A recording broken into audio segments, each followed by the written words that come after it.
are you doing today, good sir? Oh, fantastic.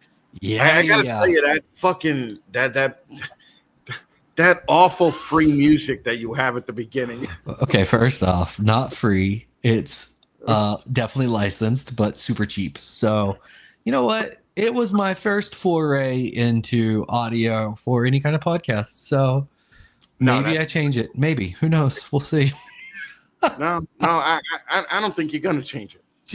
You're right, Chris. I'm not going to change it. Oh my gosh. So episode 81, 19 episodes till 100. That's exciting. Maybe. Are you gonna just end the fucking thing at 100? You know what? There's a lot of conversation right now behind the scenes on what's going to happen after 100. Ashley Fry is she is putting in some work to try and get us to 1,000 subscribers, because that was kind of a limit that I put in, that we needed to hit 1,000 or I was just killing the show. So we're going to see. I think no matter what, things are going to change up a bit after episode 100. I loosely brought up to Chaise and there weren't objections. There's a strong chance Aura just takes over the channel entirely. And then we still do Late to the Mic like once or twice a month.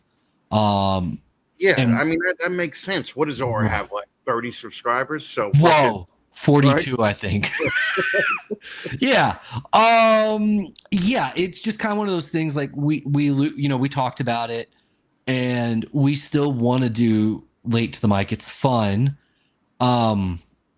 But I think maybe a little bit less, less volume, more quantity, or more quality, right? Yeah. And also, Chaise and I both obviously, like, we're busy running, relatively speaking, him a really large collection, me a smaller collection. It takes a lot of effort to do this, as you know. You're painfully aware of the amount of effort that goes into this. Remember, I started with one episode a month, and that was just audio. Yeah. And the quality has definitely declined since I started every 2 weeks, without a doubt.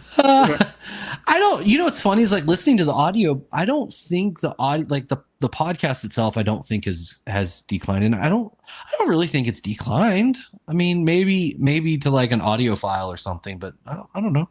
I think it's still pretty good. No, I mean the quality of the overall show, because when you do and you have guys like you on or Justin on, it becomes like an event, right? It's like, hey, and this was before all the big guys started doing every podcast on the planet, right? Yeah.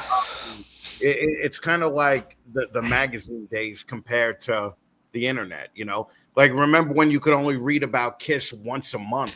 Right. And it was all like mysterious. You're in a magazine. Now you see fucking Gene Simmons taking a shit and then eating some grapes, and you're like, I don't want to see that part of Gene Simmons, It's too much. It's overload. Yeah. Yeah. I think it's just too much Fatman. And I got to tell you, the network thing, dumbest idea ever. Okay? Dumbest idea ever. It was more work. It was more. Yeah. I don't know how these guys are doing like 18 shows, a week and 7 shows a week. Yeah.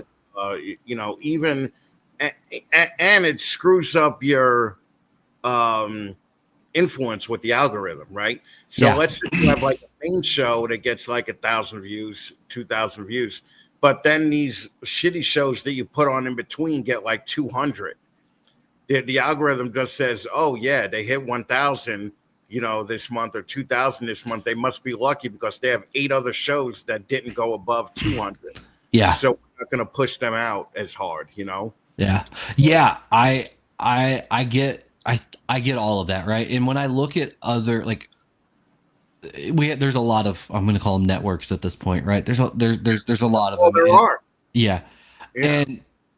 And like overall, the channel itself gets a lot of views, but like you said, each show doesn't get a ton, relatively speaking. And like when I go on and I watch and I see how many people are live and things like that, it actually makes me feel a little bit better about Late to the Mic. And I'm like, well, we don't really, we don't advertise at all.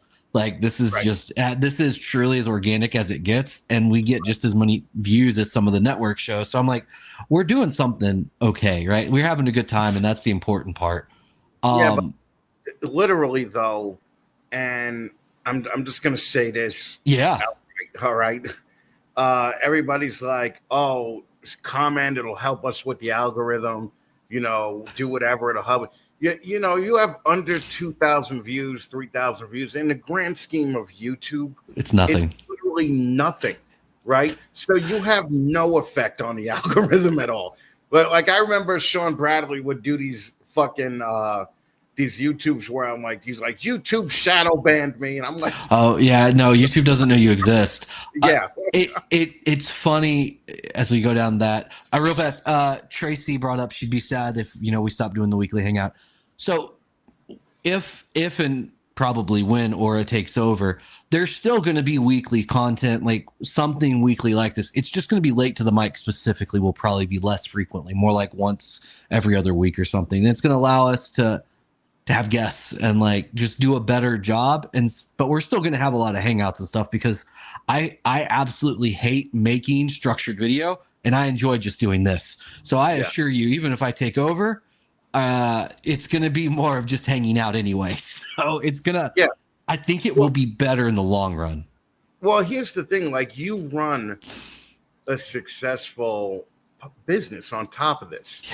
Right. So doing one of these once I don't do shit other than this dumb podcast. and it's hard for me to keep up with the lives and the videos and everything. I don't know how you do it.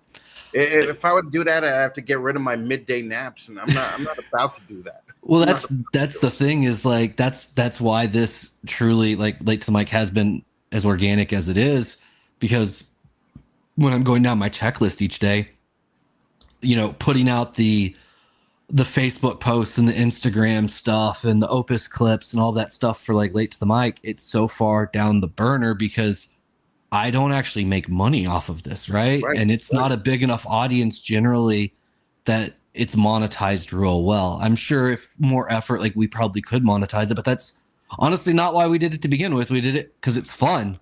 Yeah, but if you monetize it, that doesn't mean make money. That means you get a nickel for every 1,000 views, Right, so. Exactly. But even monetizing it to where, you open up the customer base to where more people are buying snakes from you. Like I'm positive that people have bought snakes from us from watching Late to the Mic, but it's not. I also feel fairly confident those same people would have found that snake, whether it was Late to the Mic or not. It's not. Yeah. It's not like Justin where he has 100,000 subscribers, and as long as like 0.5% of his subscribers buy snakes, that's 500 customers right off the bat. Right. Like that works. But back to what you were talking about, the algorithm. It's always humorous to me, like, Snake Discovery is, Barchek, they were the big deals in the reptile community with millions of subscribers. And they do, right? It's a big pull. You can see that in our community. But then like before the show, I was talking to Chris about Dude Perfect, and you see, so they went to school where I went to school at A&M, and you see the pull that they have with like 60 million subscribers. Right, and you're like, oh yeah, none of us actually matter. Like I like not even a tiny bit, right? Like even Snake Discovery, who's a huge channel, like is a 1/10 of what but you know what it is? It's like if I rolled over to my neighbor's house and was like, yo, have you ever heard of Dude Perfect? They might say, yeah, he's on YouTube. Yeah. If I said, have you ever heard of Snake Discovery or Justin? They would have been like, who are you talking Exactly. about? Yeah. Literally. Yeah. The problem with the business that we picked is that there's no mass appeal. Yeah. I mean, unless like Slash takes a picture with a boa or Betty White takes a picture with a boa. People aren't thinking about, your average person isn't thinking about reptiles, I think that's why, like if you watch like Snake Bites, and for anybody that was, if you're new, Snake Bites was Brian Barchek, and if you're old, but Snake Bites started out almost exclusively ball pythons, and then he slowly transitioned, with the geckos and some of the corn snakes and the boas and all of that, and probably 5-10 years in, he didn't talk about ball pythons really at all. It was all about the zoo and the whole collection.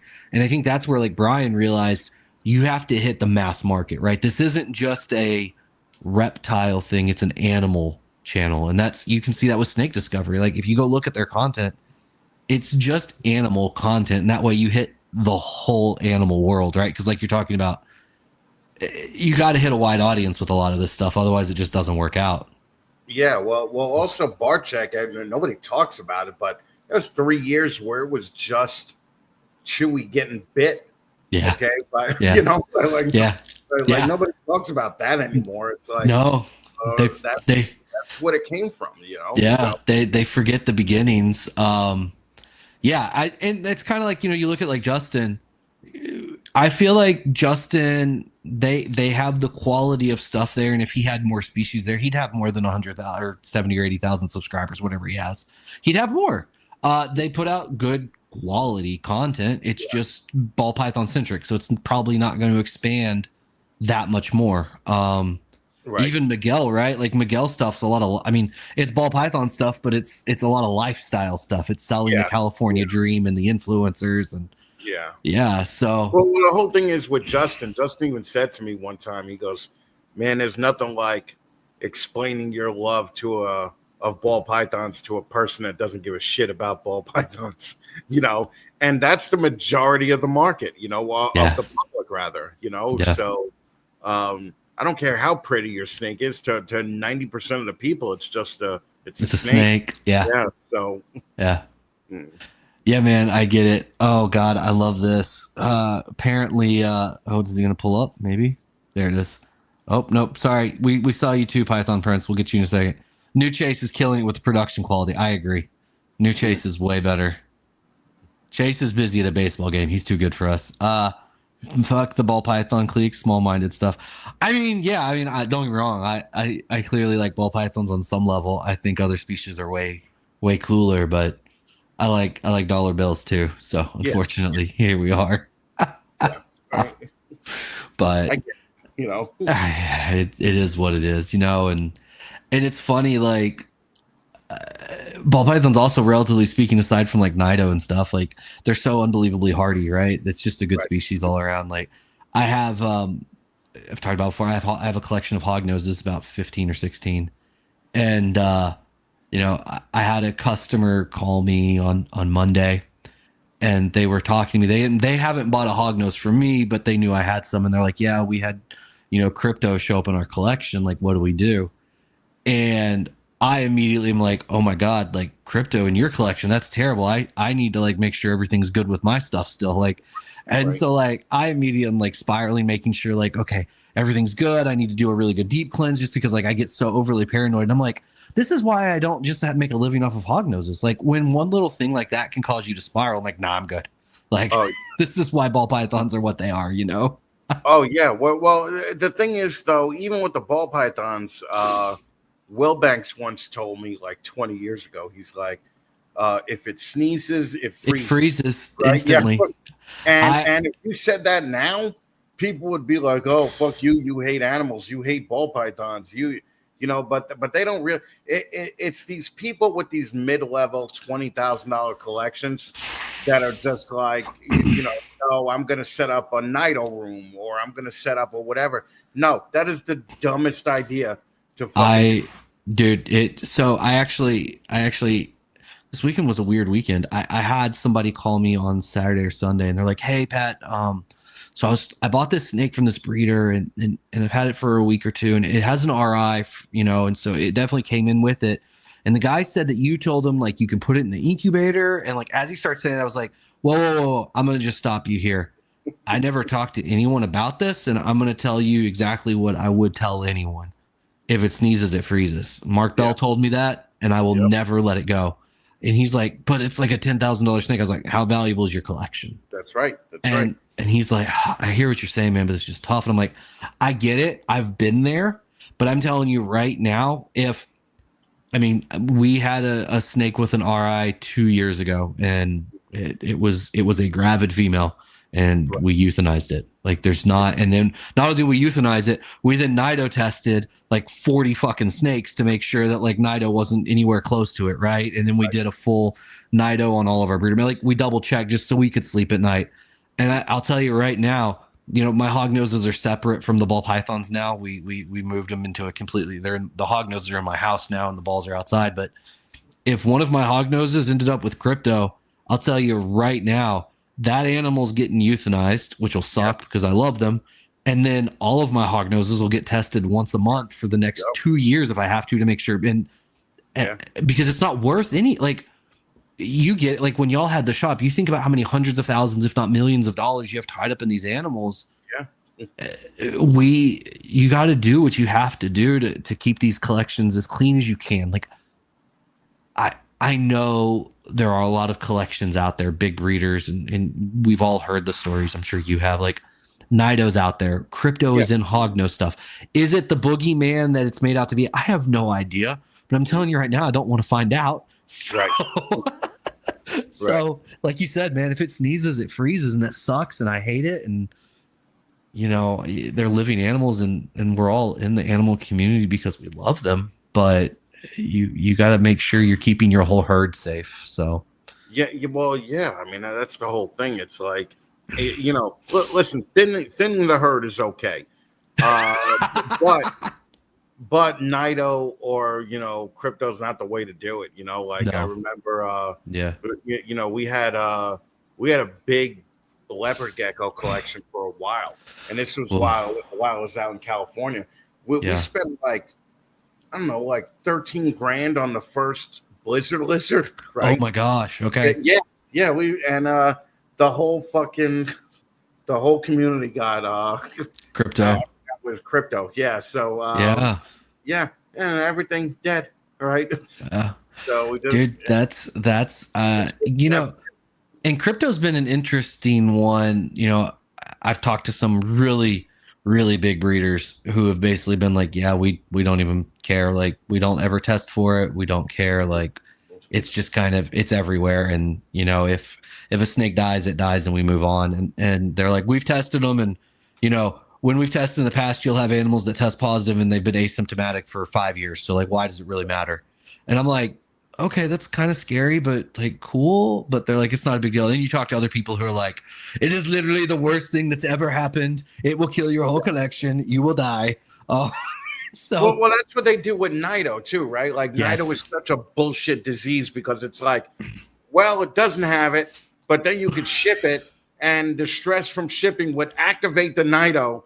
So then you got it when you get there. So it's like fucking, if everything has it, then nothing has it. It's like it's the Walking Dead mentality where everybody just has it in them, and it could come out at any given time. So it's a rough thing to deal with, man. It's rough, right?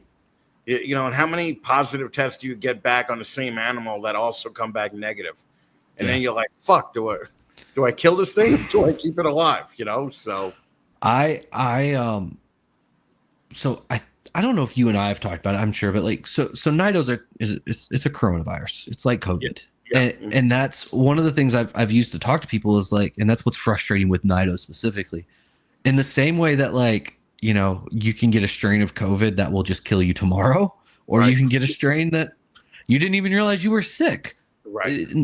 I do feel Nido is probably in a similar vein. And with how prevalent Nido seems to be, if you looked at every collection that had over 50 or 100 animals, it wouldn't surprise me if, like, you literally tested every one of those animals in every one of those collections for a year straight.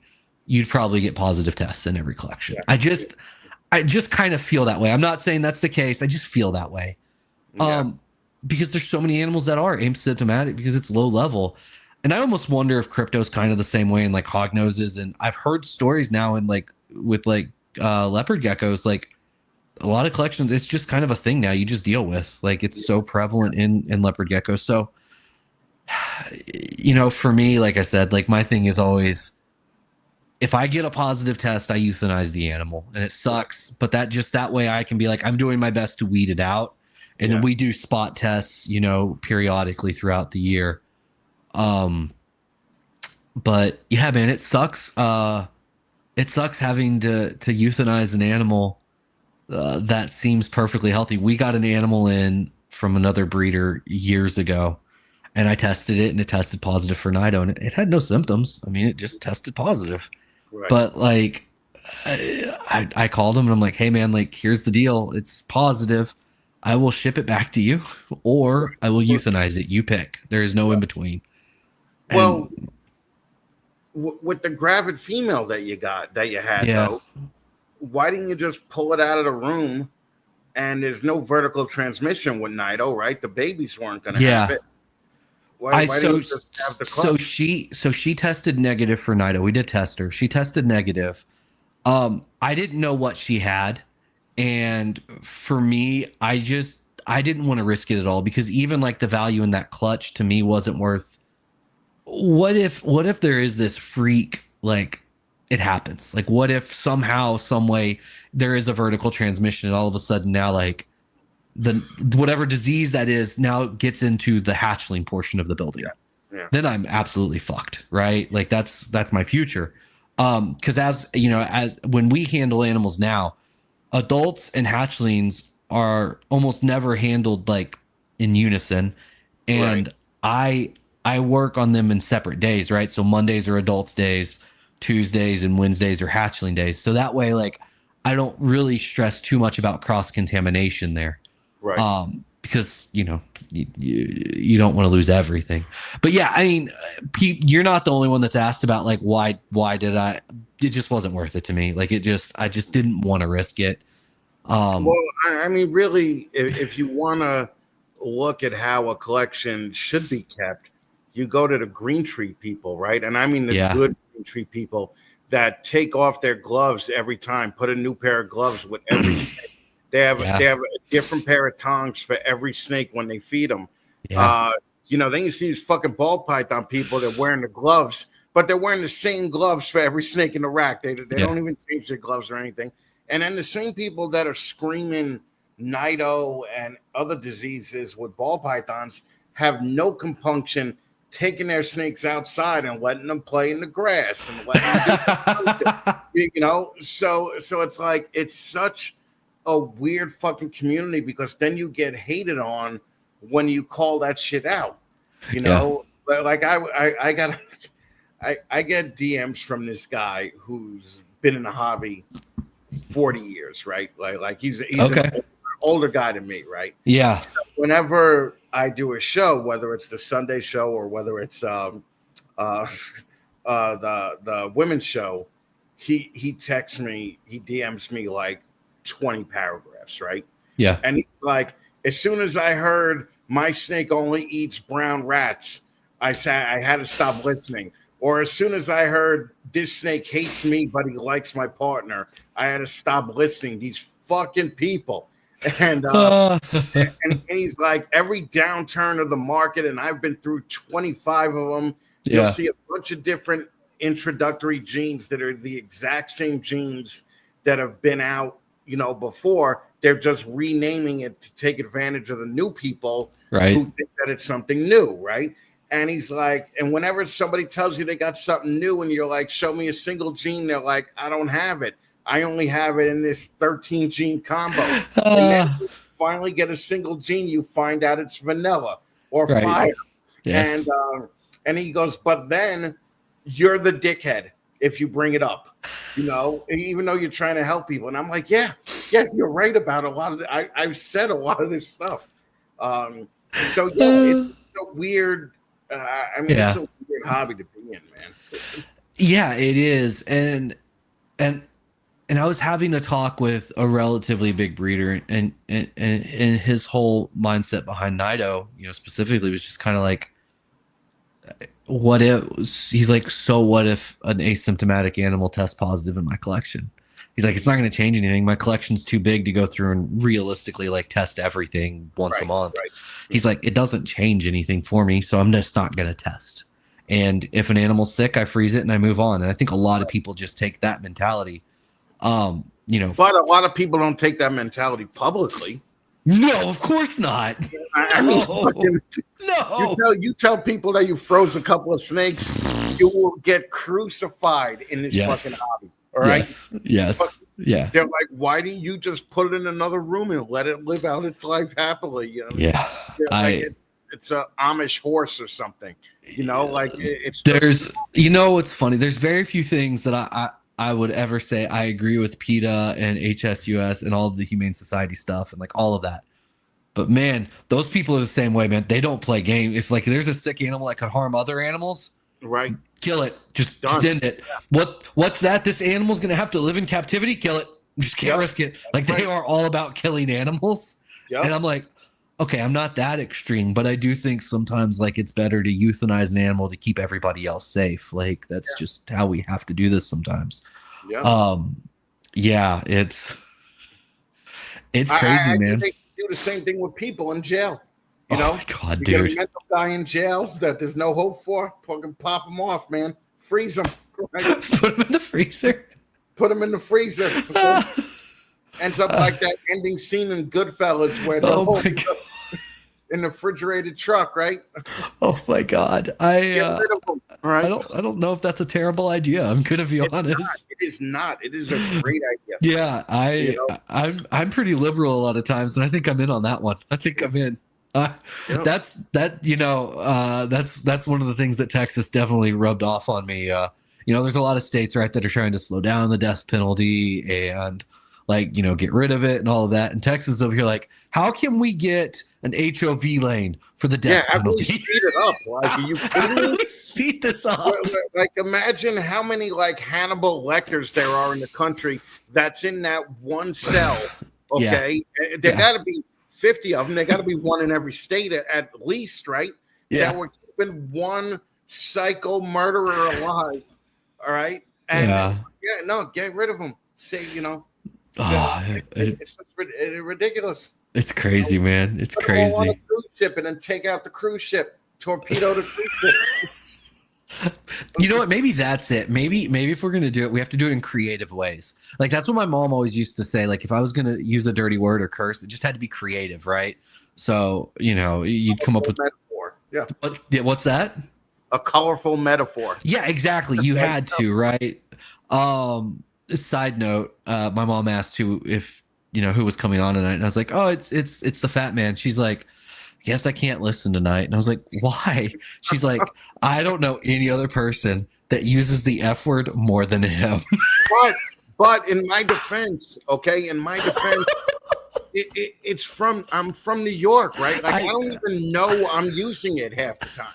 I just started laughing. She's like, I think every other word out of his mouth is the F word. And I was like, I mean, you're probably not wrong, Mom, but mine's not that much far behind. So I'm not going to judge. You got to tell your mom, like, yes, every other word is the F word. Yeah. But he's a crippled dude that spends his time raising money for disabled vets. That's all that matters, right? That's all that matters. If the person bothers you, then, hey. Oh, it's hilarious. I think I've desensitized her slowly over the years, but my mother is horrified by my language, but she just she got so desensitized to it that now she doesn't even care, that's kind of how we're getting. But yeah, I told her, I was like, well, I'm gonna have to tell Chris you said that, and she's like, that's okay, he'll understand. And I was like, fair enough. Yeah, no, I get it. I am firmly aware that I am an acquired taste. Okay.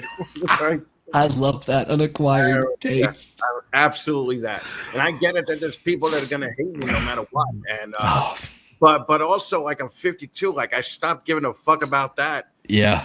At fucking 40. You know what sucked? I really started just stopping doing that when you were in a band, right? Because we were in a band, we would get reviews like our record, and it could have 100 great reviews, and we just concentrated on those 2 bad ones. Yeah.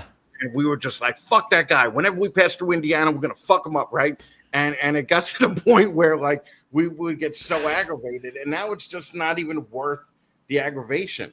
Like I am hated in California. Like I'm not gonna go back to California. That's so I'm just like, I'm hated there. What would I do there? Like fucking. That is hilarious. I get it. I get it. So it's okay to hate me. But if you buy a shirt, you're not contributing to me. You're contributing to disabled vets. So go to the fatmannation.com, click on the support disabled vets link, and buy a fucking shirt. Okay, you can hate me and still help the vets. All right. I love it. Right? Yeah, I did it, guys. I did it. It was good. Comes in nice packaging. It's really good. Y'all should do it. 100%. Oh, look, Chase showed up late to the party. Nice to see you, Chase. I hope the baseball game went well. Yeah. I see how it is. Fuck Chase. You just like yeah. I mean, somebody had to say it. When you commit to late to the mic, you're committing to a lifestyle. Okay. All right. You're committing to a lifestyle. This is a lifestyle. You don't get to just take off because you feel like going to a baseball game with your sister or your cousin or whatever the is. You know, no, we don't play that here. Okay. Oh my God. I love lifestyle, man. I love that. Yeah. You're negating you're diluting the lifestyle, dude. No, it's true. It's true. You know, this is, you got to own it. You got to be it, and you got to live it every day and every moment. And late to the mic forever. All right. That's it. That's it. We're gonna start throwing gang signs pretty soon here. This is serious stuff. Like, it's ride or die late to the mic, no question about it. And, you can't be a part of the Fat Man Nation or the Trap Top Network or Herp Collectors or any of that. It's you pick one. That's it for life. That's right. That's right. So it is what it is. I wonder if we were to compare each little podcast subgroup to what gang each one would be. Huh. Oh, I compare it to, and this is going to sound so racist to me. Okay, I'm ready. But I already did it. I don't do it with gangs because that would be stupid racist, right? Okay. I'm not going to do that. I'm not about to fucking do that. But I would say Fat Man Nation is either it was MTV when it played music or VH1 currently. Okay. Yeah. Okay. The Keys Network is BET. Fair. Right? Fair. I think everyone would agree with that. Yeah. MTV's network is Telemundo. Okay. Yeah. Mike's network is really family friendly and so it would be an NBC or something like that. Yeah. But yeah, the networks I just don't. I don't know how people are keeping up with them. It's a lot. You've got. It's a lot, and I don't think and you probably see this on your shows that you have. I don't think people are a fan of a network. I think people are a fan of a show within a network, right? And I think that's probably pretty easy to see with the views. Every show is not getting 1 million views, right? Some shows are getting 200, some are getting 300. And you might stumble across the show because it's on a network for the show that you're watching, but I think there's too much content out there right now for people to really stay on top of everything as is. Oh, there's no way people could keep up with it, No. I mean, here's the deal. It's I'm on the fringes of this community, right? Because I don't talk about reptiles really at all. I have seen people on and I don't even talk about reptiles, right? So, but I'm always happy with that because I still get, some of the higher views for just being Chris, which means that people are following me for Chris, right? They're not following me for whatever. MJ has some great shows on his channel. Okay. Yeah. Some great shows on his channel. Keys has some great shows on his channel. Mike from Herb Collectors, without a doubt. I mean, Mike and Proper Royals, Adam from Proper Royals, are probably my two favorite new people that got into this whole thing, right? Because if you look at them, they're more than just reptile people. They're more than just podcast people. They're business people, right? Right.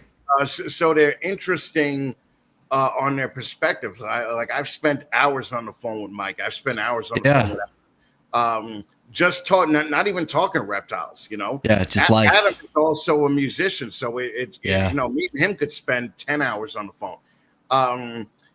Those are really the guys to kind of model off an interview style thing. Yeah, at least from the new people. Yeah, for sure. There's some of the better new people, man. I really enjoy Like Adam and Mike, I'll watch every episode that they do every week. Right. I'll at least listen to it in the car or whatever. Yeah. Adam, when I was on, well, I mean, honestly, Mike and Adam, both of them, like one of the things they do a really good job of, right? They actually research guests before they come on, even. Yep. And so, like, you roll in and they have all of these questions, and you're like, oh, maybe these are things I should do on Late to the Mic. And then I'm like, I barely even get a guest on, much less like. This is why they're successful and I'm not. I get it now. What's that dumb YouTube show where people eat the chicken wings in various hot ones, right? Yeah. But like that guy does a tremendous amount of research into the people that are in there, right? So Mike and Adam do that same thing where you know they'll really like put it up there, and like I've learned shit from watching Mike and Adam without a doubt. Yeah.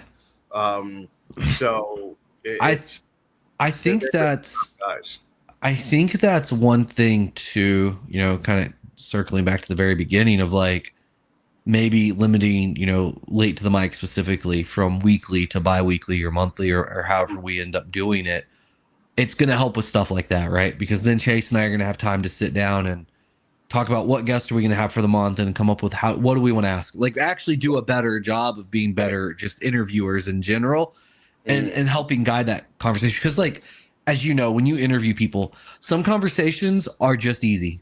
That person is a great storyteller. They're a great conversationalist and it's easy. And then you get the guest that like you think is going to be great and it's absolute hot garbage because you didn't know the right questions to ask them to get them in the mood to talk. And it's very jolting and lots of silence and all.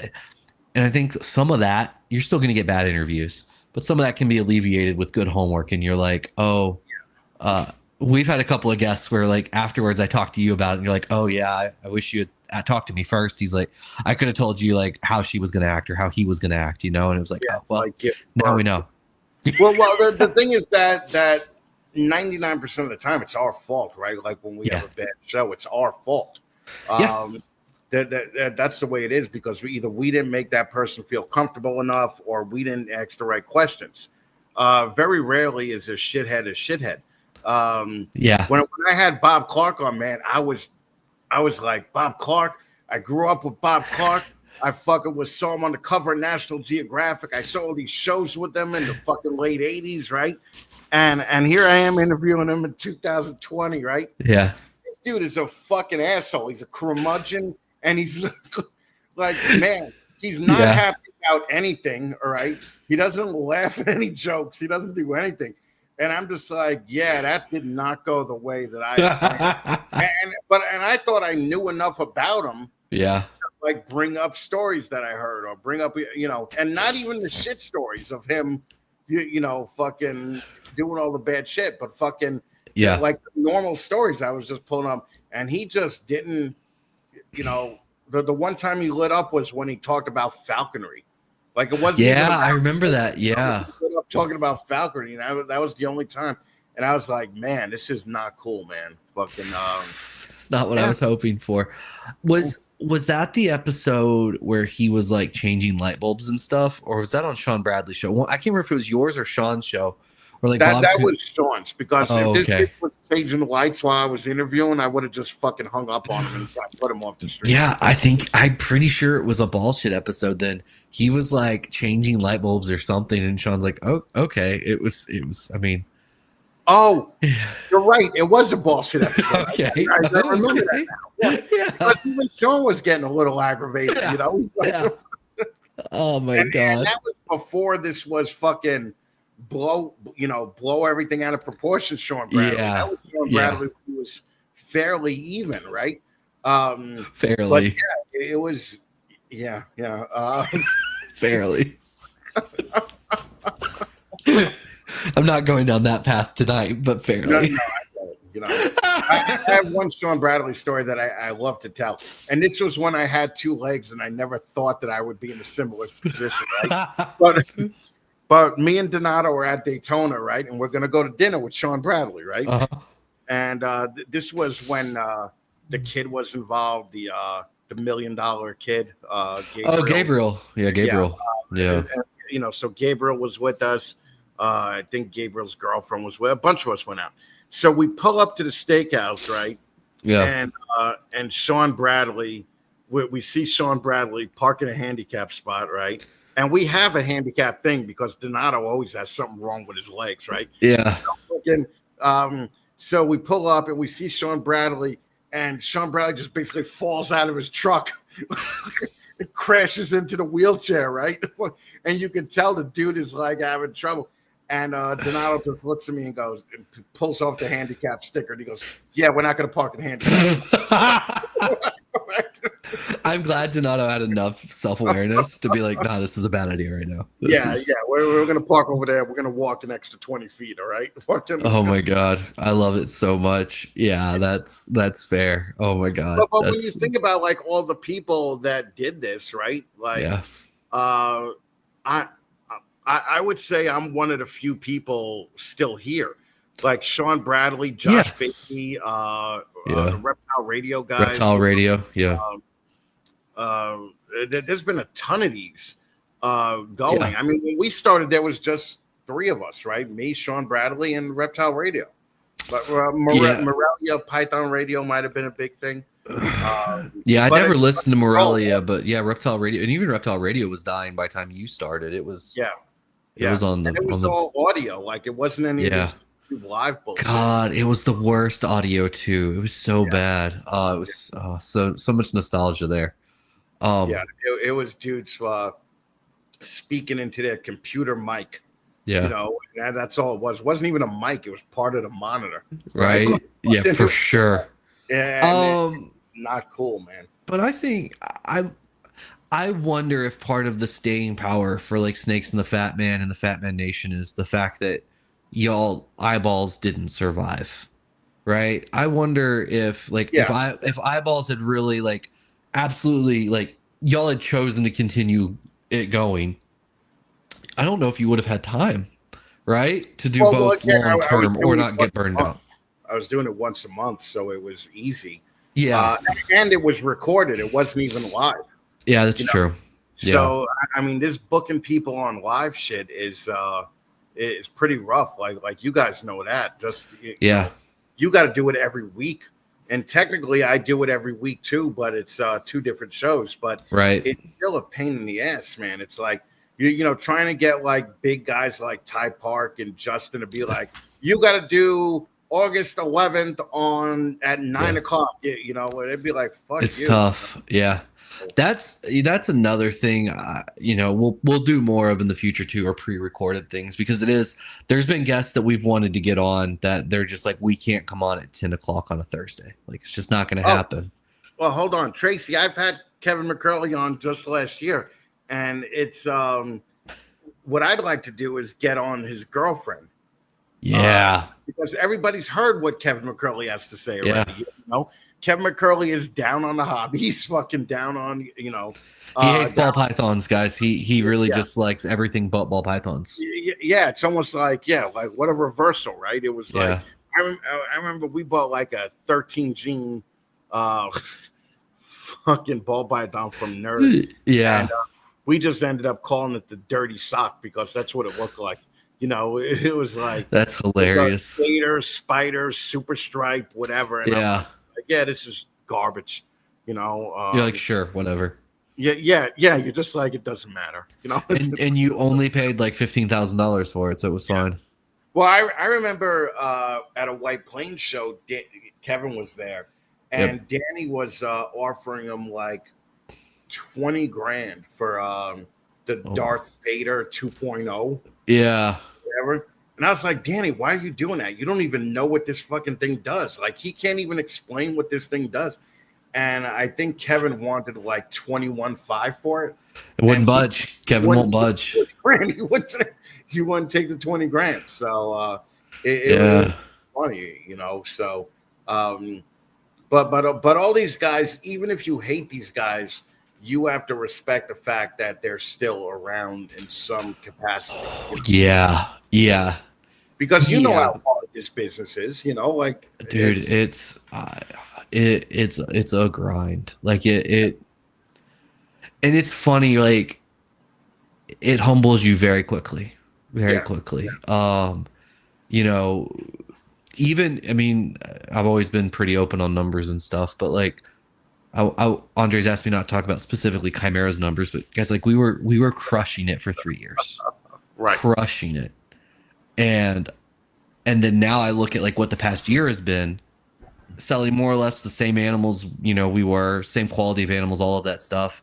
And you look at the revenue, and even combining like Andres and I's revenue currently, it's still significantly less than it was over the past, previous 3 years. And you're like, this is tough. Like you work really hard. You have no real control over the market. You know, Justin and I talked one time about that. Like some people try and dictate the market, and I think that's kind of foolish because you end up holding on to animals far longer than you should because you're emotionally pricing stuff sometimes. Right. Yeah. And Justin and I have talked about sometimes you have to go with the market. Like you have to let the market dictate what you're going to do sometimes. Right. And that sucks because you don't have a lot of power, right? And so you hatch out this snake that 6 months ago was $10,000, but it's 6 months later, and so now it's $1,000. Yeah, and I was gonna say worth $2. Yeah, exactly, right. And what do you do about that? Nothing. You sell the snake for $2,000, $1,000, and you move on. Because well, here's the problem with the ball python thing. Yeah, people that make minimal money feel like they're successful. Like I was just watching a YouTube guy who was complaining about the auctions, right? Where fucking on Morph Market, someone won an auction, they ended up not paying, right? Yeah. And I was just like, oh, all right, you're a 50-year-old guy and you're just figuring out that there's assholes on Morph Market that'll bid and not pay. But like, I mean, give me a fucking break. I've been saying that for 5 fucking years, and everybody's like, Chris an asshole. Now people are putting out videos, right? Yeah. And he's like, somebody said, well, maybe you're just, selling the price at its main price too high. And the guy's like, I sold $5,000 in snakes last week. I don't need your help telling me, and I'm like, this is the problem. But like $5,000, which is still good money. You make $30,000 a year, $5,000 in a week is that's good money. But it's not good money in the scheme of things. Like imagine if Patrick only made $5,000 1 month, right? I would, guys. That wouldn't cover half my food bill. It's funny you put it that there's levels to this thing, and I don't mean that like in a negative or a crappy like looking down on people way. There's levels. Right. I don't mean it like that either. I get it. Yeah, you're right. No, but you're right in that people will be like, oh, I'm absolutely crushing it. I'm here and I have this super successful business. I'm like, you are successful. Like you're making money probably, but like, let's really talk market dynamics when you actually have to sell animals. Like you can't just hold back literally every animal you ever produce. Like there's a difference between that small size breeder and someone that produces 1,000 snakes a year. There's a difference. Yeah. And that's, I don't know which one is better necessarily. I mean, one makes way more money than the other, but I don't know if that means it's better. But really in the scheme of things, like you're making more money than him, but relatively, it would be the same amount. It would be the same percentage, right? But potentially, You're used to making a certain amount a year. You're making a percentage of that money now. Yeah. He's used to making a certain amount a year, and he's making a percentage of that money now. The problem is that so many people with the ball pythons are like $5,000 a week. He's killing it. Yeah. No, like he's not. Like Patrick is killing it. Miguel is killing it. Justin is killing it. That's what it really, means to run a business. And the thing is that I love how the shift became really prevalent this year from I'm going to be the next Justin or Patrick to, hey, if I make an extra $50,000 a year, because an extra $50,000 a year puts me in a totally different tax bracket, right? I love it. I think it's great. Yeah, I think that's more realistic than some jackass from Alabama saying that he's going to be the next Justin. I agree. Which was trained for a while. For the last, 3 to 5 years. Yeah, I think people saw the dream. They wanted, it's kind of like, Ralph Davis back in the day. You see the dream, Yeah. you sell the dream, you want to be the dream. And I do agree with you. Like when I talk to like consulting customers and people like that, I've gotten more recently, probably in the past year, a lot more people that are like, if I can just make like an extra 30 or 40K a year, like that would be huge. Like, how do we do that in one single rack? And I'm like, oh, that's easy. Like, that's not a problem. We can do that. It's Right. the customers that come to me and they're like, I have 78 snakes. I want to have 30 clutches a year and I would like to make 500K. Thank you very much. Yeah. Also, I chase butterflies in my free time. And I'm like, Right. great. Well, one of those hobbies is going to work out and it's not the snakes. Yeah. Well, Right. and also like look at people like Ralph Davis, right? Yeah. Like he was super successful late 90s, early 2000s, right? I went to Ralph Davis's house in fucking 2012. Yeah. And he was the only dude living in like a 12,000 or 15,000 foot mansion. He was like Bruce Wayne, man. He was just living there. His wife had left him. The kids had left him fucking for being a dick. But Yeah. like really look at the result that could happen if you hit this mega success thing. You know what ruined it for everybody? Justin's gate. That's what ruined Yeah. it. Justin, Yes. everybody saw Justin's gate and they were like, "That's going to be me. That's I'm gonna going to be have me my someday." logo on the fucking gate." I Yeah. remember I was with Shamir Bernard and we went to Justin's and we pulled up to the gate and Shamir's like, "Yo, you see that fourth bar to the left?" And I go, "Yeah." He goes, "That's my bar. I paid for that." That's hilarious. That's what I think killed it. It's just like people saw that and they were like, "Hey, I want to be the next Justin." And there's nothing wrong with that. No, like, it's aspirational. It's good. I saw bands like fucking, these giant Guns N' Roses now. I was like, "Oh yeah, I could do that." Yeah. But little do you know, like fucking the amount of shit that you gotta fucking give and gets taken from you in chasing that, Dude, it's everything. And I've tried to explain to people how hard it is. And like, I mean, y'all ran a very large collection. Yeah. It is hard. And it's hard to leave and it's, hard to go on vacations and oh yeah, it's stressful. And then you have all of that of just, it's hard to do. And then you have the constant fear of, is my building going to go up in flames because some random cable? Is that snake that, I kept in quarantine for 6 months going to end up having Nido? And even though I tested every month for 6 months straight, it came back negative. All of a sudden, the stress of moving it from the quarantine room to the collection now all of a sudden has Nido. It's going to wipe out my whole collection. Right. The hog nose. Is it going to be crypto? You have all of these fears that also go into it that you never like. It's a lot. It's a lot to have a big collection. It's a lot of stress. And I mean, I can tell you, my wife and I have definitely had fights over it. Like, I would assume so. Yeah. And it's she's like, I want to go do this. And I'm like, I can't. I got to take care of the animals. I got to do this. And the question of like, we make all this money selling fucking snakes. When are we going to use that to go and actually enjoy our lives? And I'm like, when I'm 55 and retired? Yeah, I mean, like, honey, we're still in our 30s, all right? Let's relax, okay? Let's fucking relax a little. But then it's like, I get it, but also I'm just like, we're going to be okay. But yeah, it's a lot, man. And I think I wish more people understood that part of it's a lot. It's a lot of work. It's a lot of effort. Your soul has to really go into it. And you've got to really just be dedicated to the grind itself. You look at like Canova, they've got a legion of people, right? They've got, Justin overseeing everything. You've got Molly specifically just for social media. You've got Chaise to manage the fucking collection specifically. You've got Summer to do the sales. Like these, in most collections, one person does all of those roles. Yeah. Right. Yep. Like, and how long did it take Justin to get the right people? Yeah. Of course, everybody everybody worships Justin and they're like, I would work for Justin in a heartbeat.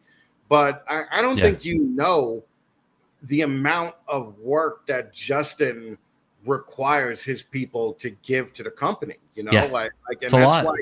Right, exactly. That's why he pays them what he pays them. That's why, he has the people that he has, So, because the bottom line is nobody's ever going to take care of your collection as well as you are, right? But it's very rare. Yeah. People will do 90% of that, and you're like, holy shit. Everybody else I hired did 35% of that, Yeah. So, so that's what happens. Yeah. You have to, right? And you do get lucky, and you find, I give Chaise a lot of shit, but like, Chaise treats Canova like it's his company, and that's very rare. That's very rare. Yeah. Justin got lucky in that he was able to steal a fantastic social media person that got, broken in and worked over at, another ball python company, but it's fine. I'm not bitter. Yeah, no, I'm just saying. No. Listen, I think you should be bitter. You should be bitter. But you know what? He saw talent. He took it. It's okay. It's fine. I've moved on. I've let it go.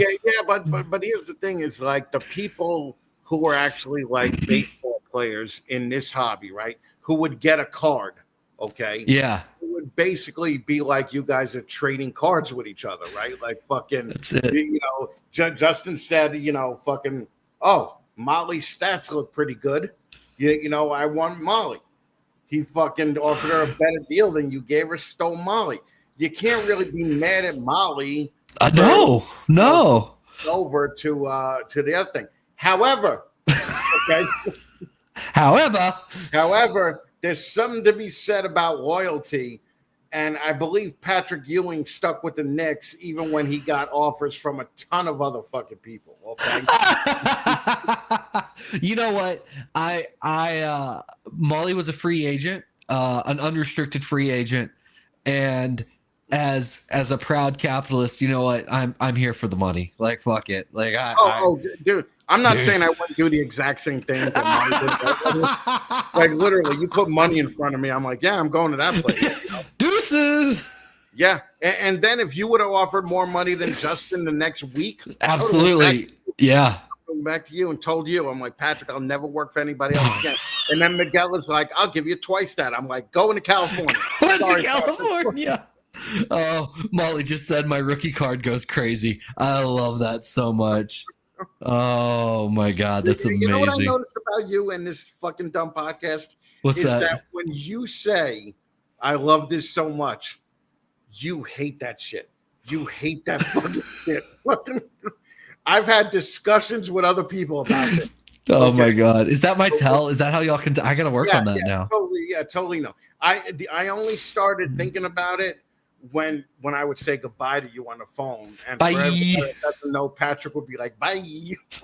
And I was like, what the fuck kind of like I'm gonna have to drive down to Virginia and get this motherfucker a testosterone shot. Like fucking every time you said goodbye to me, I was like, I don't know, man card, But yeah, I noticed that when you're like, it also could mean like you're bored to death with the guests because you're just looking up. You're just looking up to fill space, and you're like, I love that. I love that so much. Because it's never just an I love that so much. That would only take up 3 seconds. You repeat it multiple times. You're like, I love that. I love that so much. I love this so much. I love it. Now I'm going to have to work on that. See, this is why it's good to have you on, Chris. You let me, you speak the truth to me, I'm you let me know. Fan of radical candor. Okay. I love it. If you're a big Silicon Valley fan, you know that, you know that phrase. Okay.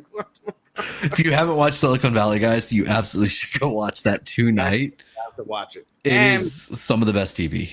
And get your fucking life together and watch both seasons of Andor, because Andor was fucking incredible. And, buddy. Yeah. Yeah, dude. Yeah. Oh my gosh. Best, like, even if you're not a Star Wars fan, you're going to enjoy Andor. Like, it's just, if you like sci-fi, Andor is it. Like, it's so good. It's just great. It's great TV.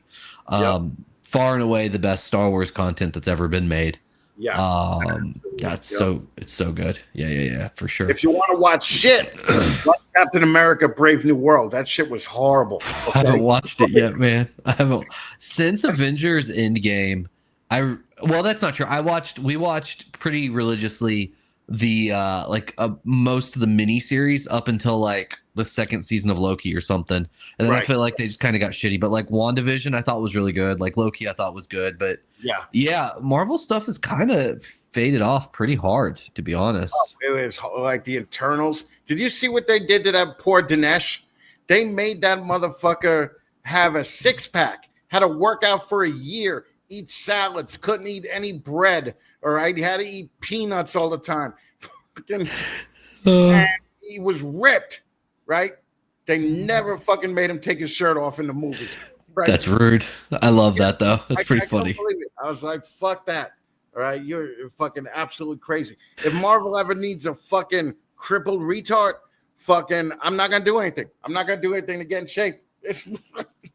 I'm not gonna bowl up. That's good to know. Marvel people that are watching this right now, Chris may not be your guy. I'm sorry, y'all. Like, may not do it. Yeah, go to Sean Bradley. He will. Right? Yeah, I'd show up just like this and fucking like, yeah, that's what I'm gonna do. All right. Oh my god. Wow. Oh my goodness. Wow. All right. Well, it's 11. I think we've hit. Is there anything you wanted to hit that we haven't hit yet? Yeah, buy a fucking Deeds Not Word shirt, okay? Go to fatmannation.com, click on support disabled vets. All the money that we get from this, all the profit goes to Camp Freedom in Pennsylvania. It takes vets out of a clinical environment and gets them back into nature. They take them hunting, they take them hiking, they take them rock climbing. It's pretty awesome. They got they'll let a dude like me hunt a buffalo. Okay. And they have like a wheelchair. I mean, not me, because I'm not a fucking vet. You know, well, a lot of people think I'm a vet, but I really just spent my 20s and 30s like having a great time, right? So fucking that's why my leg got chopped off.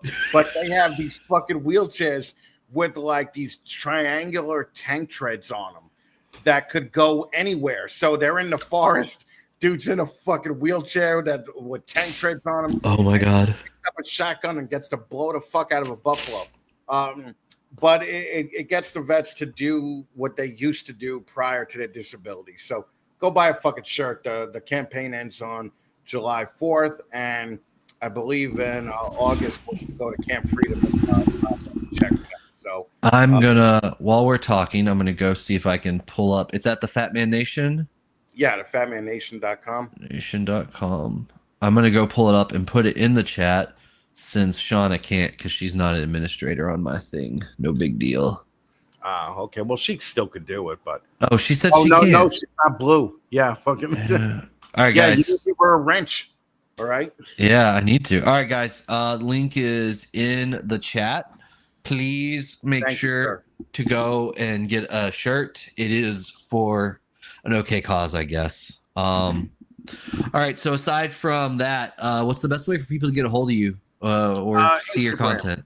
Okay. Instagram, thefatmannation.com. Just, go subscribe. Go, we're basically this whole last 3 or 4 months have been inundated with the people that have helped us out with the Deeds Not Words thing.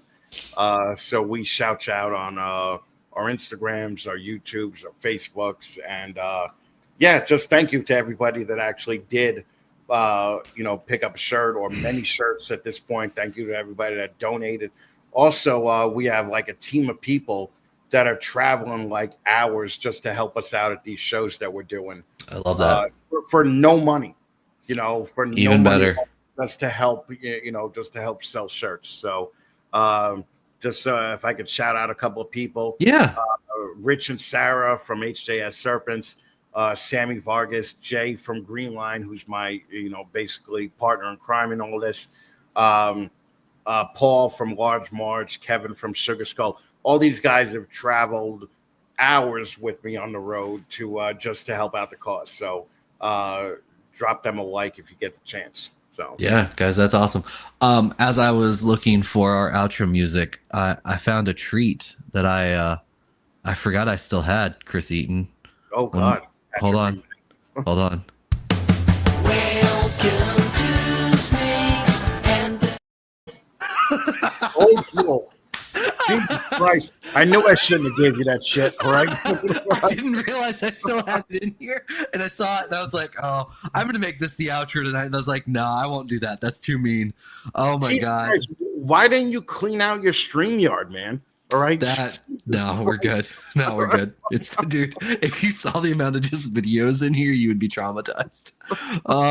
On that note, guys, make sure go give the Fatman Nation a like, subscribe to the YouTube and Instagram. He needs the validation almost as much as I do. I do. Yes. Yeah, we got to have it. And then Aura Reptiles on basically all the platforms, guys. Please, I need it. Like I said, validation. Chaise should be back next week. We'll see though if another baseball game gets in the way. Yeah. But you know, he might have then, to go out and get some pizza with his friends. All right. You never know what's going to happen, right? So, Chris, thank you so much for hanging out with us today. And thank you for having me, man. Yeah, absolutely. And we'll see everyone next week, guys. Have a great evening. Bye. Take it easy, guys. Thank you.